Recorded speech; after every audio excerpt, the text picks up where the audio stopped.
Hello and welcome to Watch Releases Recap for the week of February 14th until February the 21st. Let's begin with Citizen and their new Tsuyosa automatic, now available in 37mm. This line of watches was released in 2022, and since then it's been a pretty popular line of watches for Citizen. Both watch collectors and general public seem to like these watches quite a bit, and we've seen quite a few different versions of this watch, some with special dials, some with sub-seconds hands, but they were always in the 40mm case diameter. Now for 2025, Citizen is finally releasing a smaller version of this watch. This new release is only available with 3 different dial variations so far. We have the Tiffany blue, we have the pink one, and the green one. Clearly they're targeting both men and women with this release. I'm guessing that we'll see more different dial variations in the future. That's how watch companies usually do it. They first introduce a few dials, and then next year or maybe later this year, we will see more different dial versions. Out of the 3 available, my favorite is the green one. I think that looks quite sharp, and even though 37mm for a lot of people might be too small, these integrated bracelet watches tend to wear larger, so I'm really glad that the smaller version was introduced. In terms of the case thickness, these watches are very thin, 11.5mm in case height.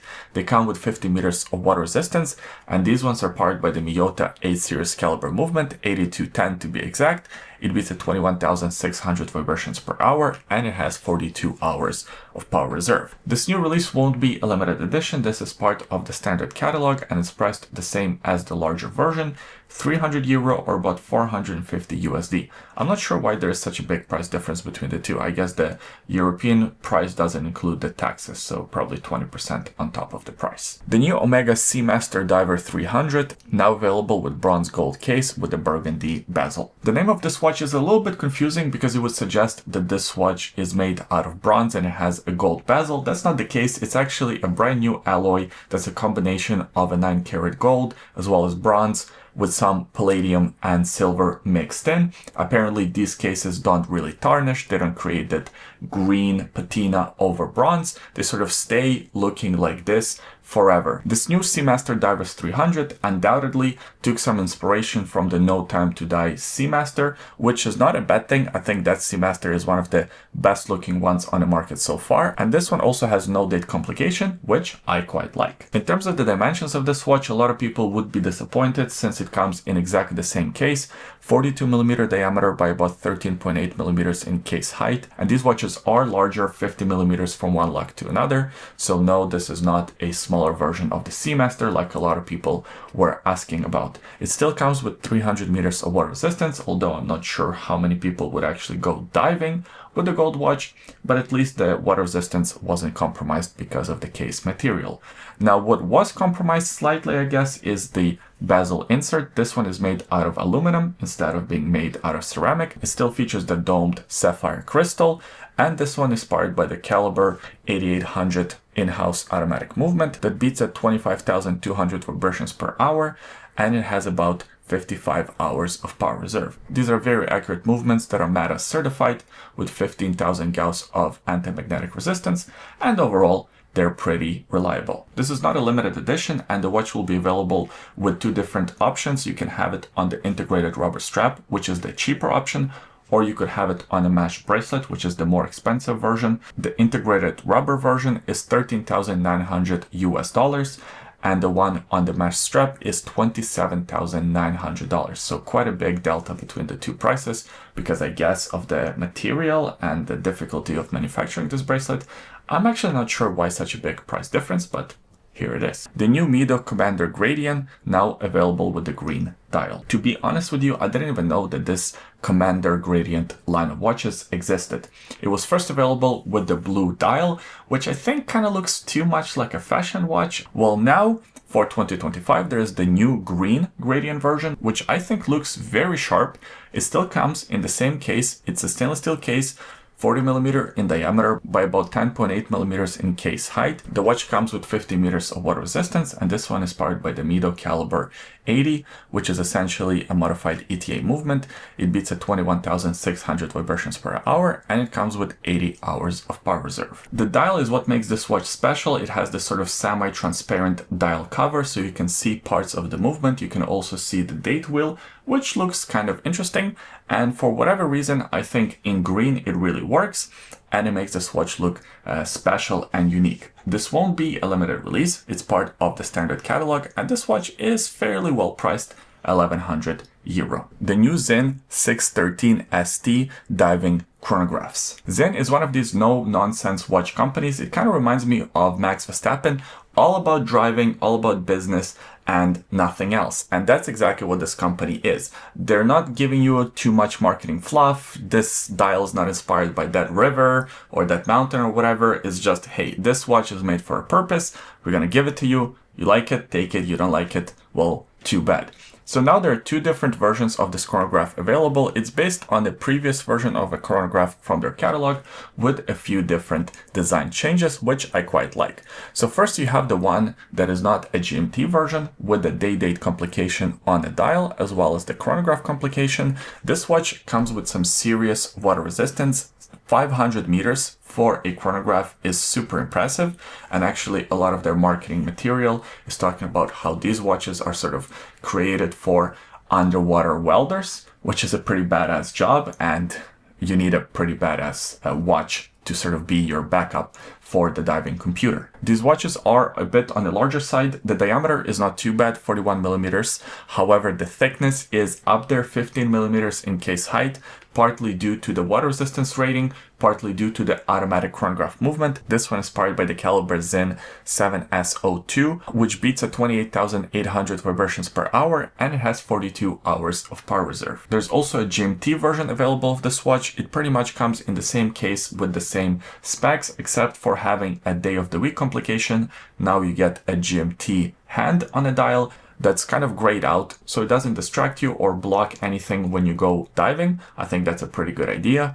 And these watches are pretty well priced. I think the one on the bracelet is about 2,675 euro, and the one on rubber strap is about 200 euro less.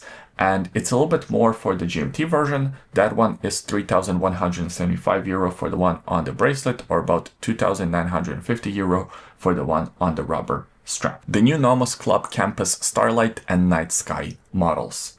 We go from a very serious company like Sinn to a more fun company like Nomos. And fun fact, both of them are German companies, and they have very different design philosophies, I guess, and marketing philosophies.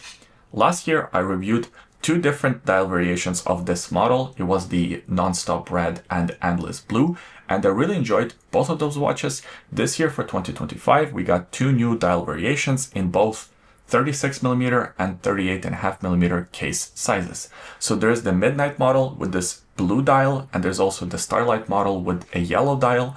Out of the two, I prefer the blue. I think that looks very sharp. It's actually probably my favorite dial variation for this Club Campus model line. These watches are super slim, about 8.5 millimeters in case height. However, they still come with pretty respectable 100 meters water resistance.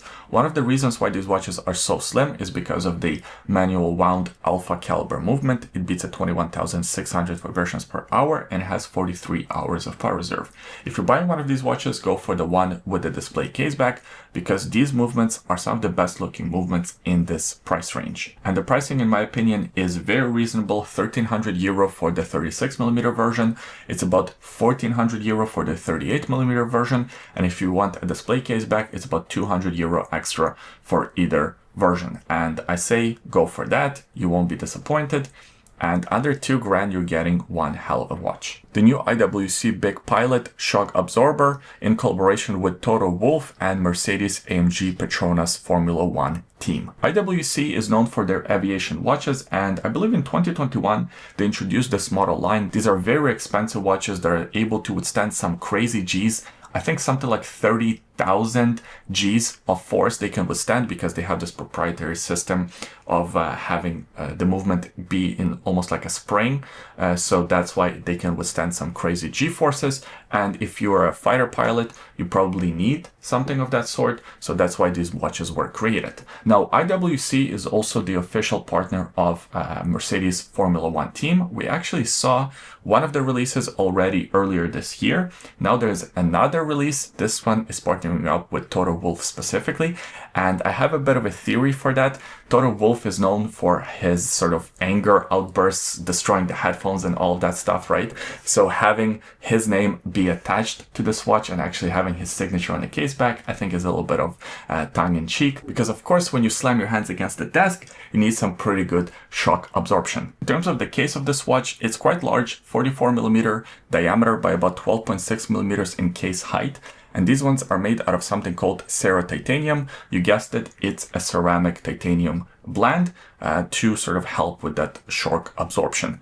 This one comes with 100 meters of water resistance and is powered by a special caliber 32101, which is an automatic movement that beats at 28,800 vibrations per hour, and it comes with impressive 120 hours of power reserve. In terms of the design of this watch, I really like it. I think it works well with the Mercedes colors. I think this version actually looks better than the original version, and this will be a limited edition. Only 100 pieces of this watch will be made, and it is quite expensive. We're talking about 102,000 USD. So a very limited demographic for a timepiece like this. The new Hublot Big Bang Mecha 10 42 millimeter watches. Hublot is a very divisive brand, no question about it. A lot of people hate these watches. I personally kind of like some of their releases.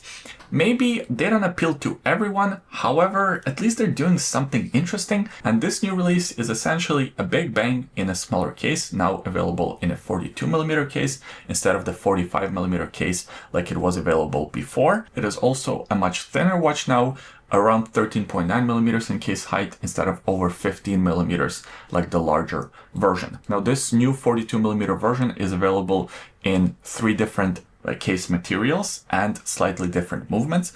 So one of them is the rose gold case, which looks pretty sharp, and that's actually the most expensive version. We're talking about 42,700 USD. Apparently the architecture of this movement is inspired by the Meccano building sets, you know, those sets that kids used to play with building cars and airplanes. I actually had one of those as a kid, and apparently the CEO of Hublot also played with them. So that's what inspired this movement, which I actually think looks pretty cool. It's a very unique looking watch. Next, we have the titanium version, which is actually the cheapest version.